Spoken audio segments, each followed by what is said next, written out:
Hello everyone and welcome back to my channel. In this video we are going to start with chapter number 3, that is of mutual fund products and features. Right, this is from class 11 financial market management. So the first question in this chapter is what is mutual fund? ठीक है, तो mutual fund एक तरह से investment scheme है which is professionally managed by group of persons. Right, तो ये investment scheme है जहाँ पे जो इन्वेस्टर्स है they pool their money together and they invest in stocks, bonds and short term money market instrument and other securities. तो एक ये वो स्कीम है जहाँ पे बहुत सारे इन्वेस्टर्स अपने सेविंग्स जो है वो दे पूल देयर मनी. ठीक है, एक फंड कलेक्ट हो जाता है and then they invest in stock, bonds and other types of security. तो म्यूचुअल फंड्स के पास एक फंड मैनेजर होता है जो लोगों इन्वेस्टर्स का पैसा उनके बिहाफ पे इन्वेस्ट करता है. Now after this the question is why it is important that one should invest through the mutual fund. सबसे पहला तो रीजन ये है कि professionally it is manage by the professional people. तो एक प्रोफेशनल एक्सपर्टीज मिल जाती है. ठीक है, जिन लोगों के पास टाइम नहीं है, मनी एफर्ट टाइम नहीं है और they don't have the energy to invest themselves, तो वो क्या करते हैं, वो प्रोफेशनल लोगों की हेल्प लेते हैं जो उनके बिहाफ में फंड्स उनके इन्वेस्ट करते हैं. सेकेंड रीजन क्या है कि mutual fund offer diversification. Offer diversification का मतलब क्या है कि ये अलग अलग वेराइटी ऑफ सिक्योरिटीज में फंड्स इन्वेस्ट करते हैं. कुछ पैसा शेयर्स में लगाते हैं, कुछ बॉन्ड में, कुछ अदर टाइप ऑफ सिक्योरिटीज में. तो जो पोर्टफोलियो है, इन्वेस्टर्स का जो पोर्टफोलियो है वो डाइवर्सिफाई हो जाता है. और डाइवर्सिफिकेशन से क्या होता है, रिस्क जो है वो ओवरऑल कम हो जाता है. अगर सपोज करिए कि म्यूचुअल फंड्स में सिर्फ शेयर्स में, म्यूचुअल फंड्स जो हैं शेयर्स में ही पैसा लगाए और शेयर का प्राइस अगर डाउन हो जाता है तो इन्वेस्टर को लॉस हो जाएगा. लेकिन अगर पैसा शेयर्स में लगाया जाता है, कुछ बॉन्ड्स में लगाया जाता है, कुछ अदर सिक्योरिटीज में लगाया जाता है, तो अगर शेयर का प्राइस डाउन भी हो जाता है तो भी इन्वेस्टर को उतना रिस्क नहीं होगा क्योंकि बॉन्ड्स और बाकी सिक्योरिटीज का प्राइस कम नहीं हुआ. तो इसलिए हमेशा बेटर रहता है कि फंड्स जो है या मनी जो है वो अलग अलग टाइप के एसेट्स में इन्वेस्ट की जाए. Okay, what is the Indian scenario with respect to mutual fund. Indian scenario में ये देखिए, जो value of assets which are held by the investor has increased. अब लोग धीरे धीरे काफी इन्वेस्ट करने लगे हैं म्यूचुअल फंड्स में. राइट, ओके, व्हाट इज, ये इंपॉर्टेंट क्वेश्चन है, what is the structure of mutual funds in India? Mutual fund in India follows a three-tier structure. तो फर्स्ट है इसमें sponsor, second trustee and third is asset management company, AMC.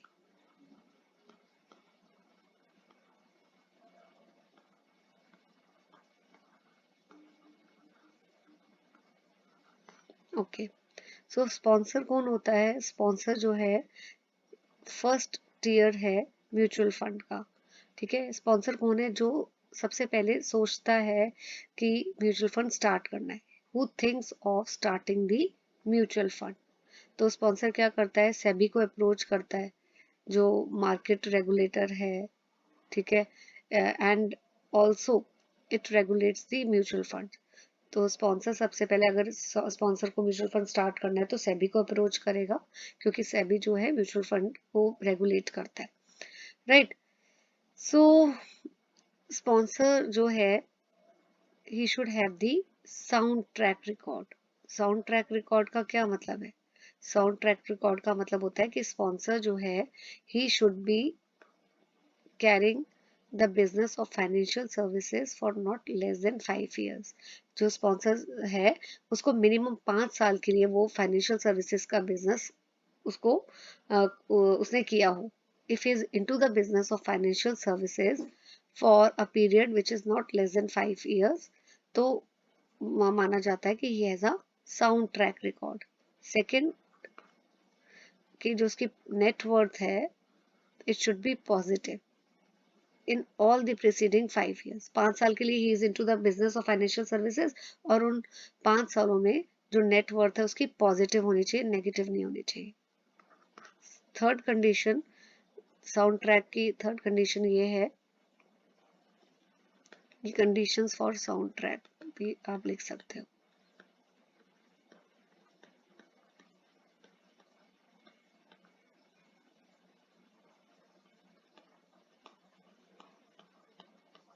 Right.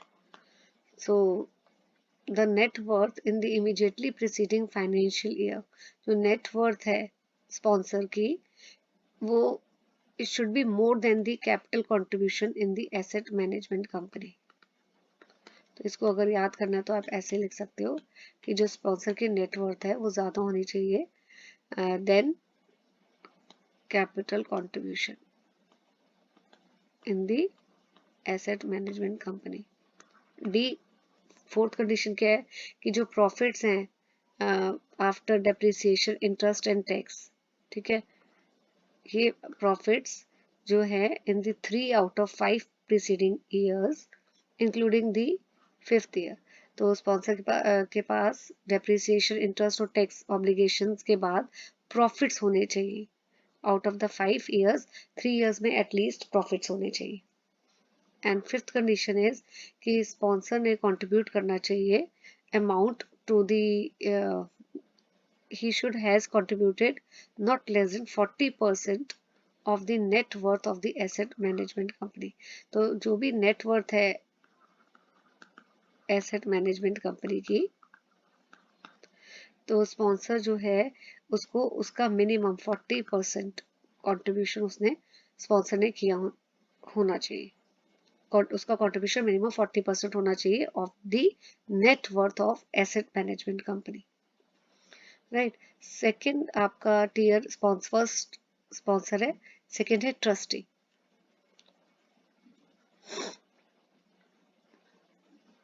Okay. सो अब सेबी जब approve कर देगा, देखो sponsor ने किसको अप्रोच किया था, सेबी को. अगर सेबी अप्रूव कर देता है तो स्पॉन्सर एक ट्रस्ट बनाता है, ठीक है, पब्लिक ट्रस्ट, तो which is the second tier. ठीक है. ट्रस्ट की कोई सच अलग से लीगल आइडेंटिटी नहीं होती ट्रस्ट, क्योंकि खुद कॉन्ट्रैक्ट एंटर नहीं कर सकता, तो इसलिए ट्रस्टीज अपॉइंट किए जाते हैं. ये वो लोग होते हैं जो ट्रस्ट के बिहाफ पे काम करते हैं. ठीक है. They are authorized to act on behalf of the trust. ठीक है. जो भी कॉन्ट्रैक्ट एंटर किया जाता है वो ट्रस्टीज के नेम पे किया जाता है. तो जब ट्रस्ट क्रिएट होती है तो it is very important, sponsor trust को क्रिएट करता है, लेकिन इट इज़ वेरी इंपॉर्टेंट कि it should be registered with the SEBI. ठीक है. जब ट्रस्ट सेबी के साथ रजिस्टर्ड हो जाती है तभी ट्रस्ट को म्यूचुअल फंड बोला जाता है. तो ये बहुत इंपॉर्टेंट है कि when the trust is registered with SEBI, यहाँ मैं हाईलाइट कर देती हूँ, when the trust is registered with SEBI then the trust is known as mutual fund. Right. अब स्पॉन्सर और ट्रस्ट में डिफरेंस क्या है? ये दोनों अलग अलग एंटिटीज हैं. स्पॉन्सर ट्रस्ट नहीं है. Sponsor is also not the mutual fund. Trust, ये इंपॉर्टेंट है, it is the trust which is the mutual fund. मैंने अभी आपको बताया कि ट्रस्ट जब भी सेबी के साथ रजिस्टर्ड हो जाता है तो ट्रस्ट को ही म्यूचुअल फंड बोला जाता है. लेकिन जो कॉन्ट्रैक्ट है वो कौन एंटर करता है? ट्रस्टीज करते हैं. लेकिन ट्रस्टी का रोल मैनेज करना नहीं है मनी को. ट्रस्टी का मेन काम क्या है कि ये देखना कि जो भी मनी मैनेज हो रही है whether it is as per the objectives और नॉट. तो फिर मनी कौन मैनेज करता है? तो मनी मैनेज करता है, मैं इधर लिख देती हूँ, asset management company which is the third tier. तो स्पॉन्सर कौन है? जो म्यूचुअल फंड को स्टार्ट करने का सोचता है. ठीक है. सेबी से अप्रूवल लेता है. सेबी जब अप्रूव कर देता है तो स्पॉन्सर क्या सेटअप करता है? ट्रस्ट सेटअप करता है. और ट्रस्ट जब रजिस्टर्ड हो जाती है तो ट्रस्ट को ही म्यूचुअल फंड कहा जाता है. लेकिन मैनेज कौन करता है मनी? एसेट, इन्वेस्टर की मनी एसेट मैनेजमेंट कंपनी. अब ये जो ट्रस्टीज थे, ट्रस्टीज जो है वो अपॉइंट करते हैं एसेट मैनेजमेंट कंपनी को. ठीक है, ताकि this company can manage the investors money. पर बदले में जो एसेट मैनेजमेंट कंपनी है वो फीस चार्ज करती है, because it is providing the services, it is managing investor money, तो in return it will charge a fees। और ये fees कौन bear करता है? It is borne by the investors, क्योंकि investors से पैसा लिया जाता है, money collect की जाती है, तो it is deducted from the money collected from them, right? फिर आपको इसमें एक दो चीज़ और ध्यान रखनी है कि जो एसेट मैनेजमेंट कंपनी के बोर्ड ऑफ डायरेक्टर्स होते हैं उसमें मिनिमम 50%, एटलीस्ट 50% डायरेक्टर्स वो होने चाहिए जो किसी भी फॉर्म में उनका कोई रिलेशन नहीं हो स्पॉन्सर के साथ, they are not associated with sponsor और एनी ऑफ इट्स सब्सिडरी और the trustee. I am repeating, जो एसेट मैनेजमेंट कंपनी के बोर्ड ऑफ डायरेक्टर्स हैं, कंडीशन क्या है कि 50% डायरेक्टर्स वो होने चाहिए जिनका कोई भी एसोसिएशन ना हो विद स्पॉन्सर और विद द ट्रस्टी। अब एसेट मैनेजमेंट कंपनी है, इसको किसने बनाया? ट्रस्टीज ने। It has also to be approved by the SEBI, ठीक है। एसेट मैनेजमेंट कंपनी जो है वो फंक्शन करती है under the supervision of board of director and also under the direction of trustee and SEBI. तो ये चीज आपको ध्यान में रखनी है कि 3 टीयर्स में फर्स्ट है स्पॉन्सर, फिर ट्रस्टी और एसेट मैनेजमेंट कंपनी। ट्रस्टी को कौन अपॉइंट करता है? स्पॉन्सर कौन होता है? जो म्यूचुअल फंड स्टार्ट करता है और अप्रूवल लेता है सेबी से। जब सेबी अप्रूव कर देता है तो sponsor forms the trust and trust जो है अपॉइंट करता है। ट्रस्ट जब रजिस्टर्ड हो जाता है सेबी के साथ तो it becomes mutual fund and trust also appoint asset management company which manages the money of the investor, ठीक है। ओके, जब भी यहाँ ये देखिए, whenever the fund intends to launch a new scheme, तो जब भी म्यूचुअल फंड ने कोई नई स्कीम लॉन्च करनी है तो उस केस में एसेट मैनेजमेंट कंपनी को एक ड्राफ्ट ऑफर डॉक्यूमेंट सेबी को सबमिट करना होता है।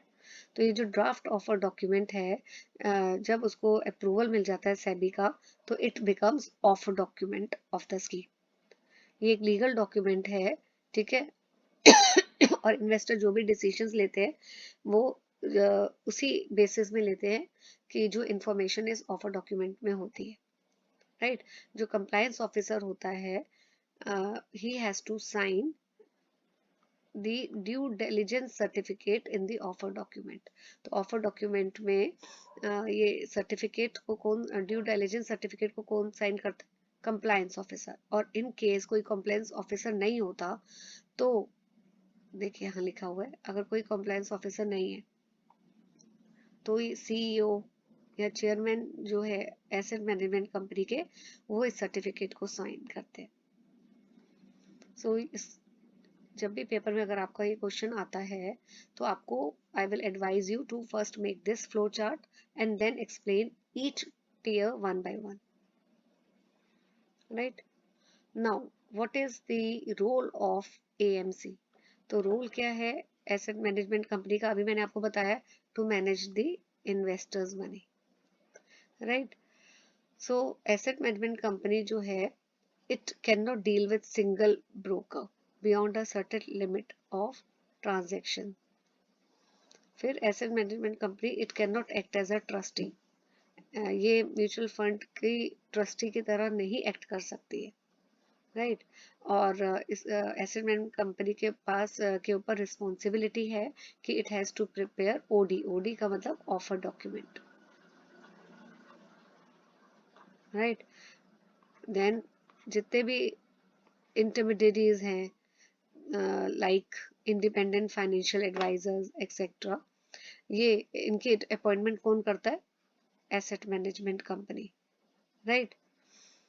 ऑल्सो एसेट मैनेजमेंट कंपनी की एक और रिस्पॉन्सिबिलिटी है, it is responsible for the act of its employ and service provider. तो जो भी कोई भी एम्प्लॉय कुछ भी काम करता है अल्टीमेटली उसकी रिस्पॉन्सिबिलिटी, उसके एक्ट की रिस्पॉन्सिबिलिटी जो है वो एसेट मैनेजमेंट कंपनी की भी होती है। Okay, after this what is NFO? एक आई थिंक टॉपिक हमारा बीच में रह गया, यस ये वाला रह गया था। Who is a कस्टेडियन?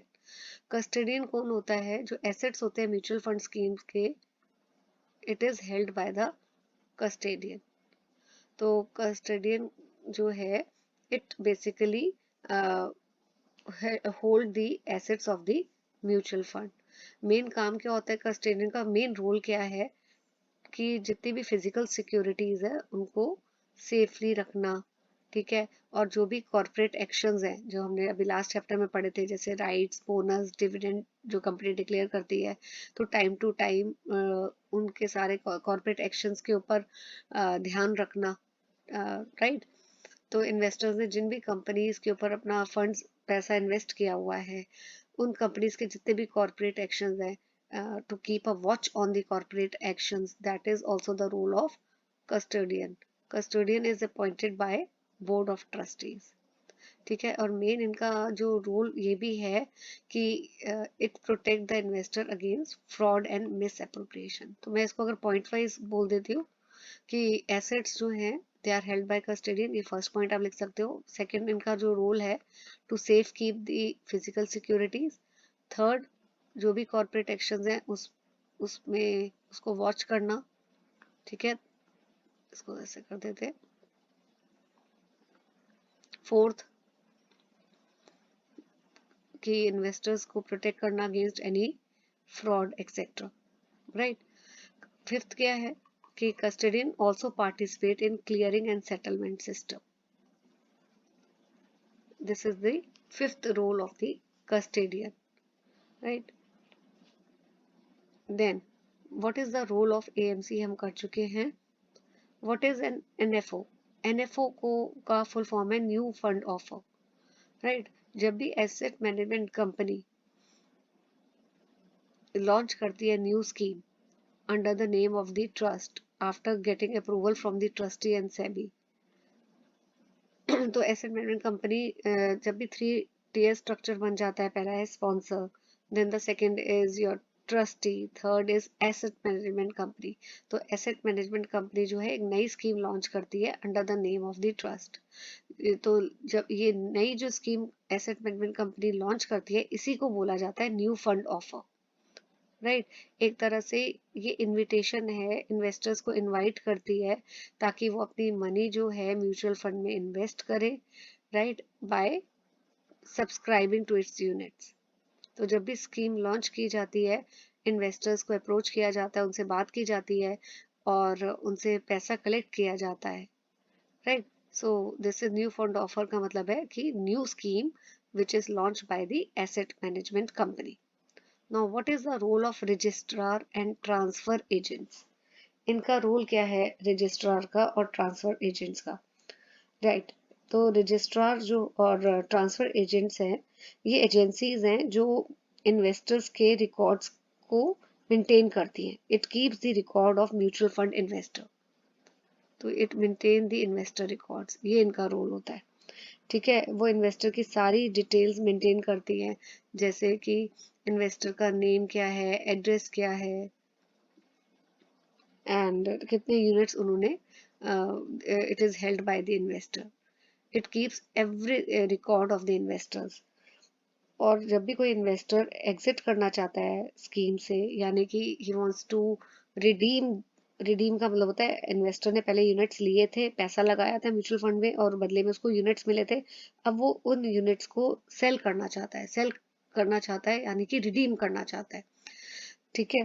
तो उस केस में ये जो आरटीए है, register and transfer agent, it give details कि कितने यूनिट्स हैं एंड अमाउंट जो इन्वेस्टर को मिलेगा जब इन्वेस्टर उन यूनिट्स को सेल करेगा, राइट।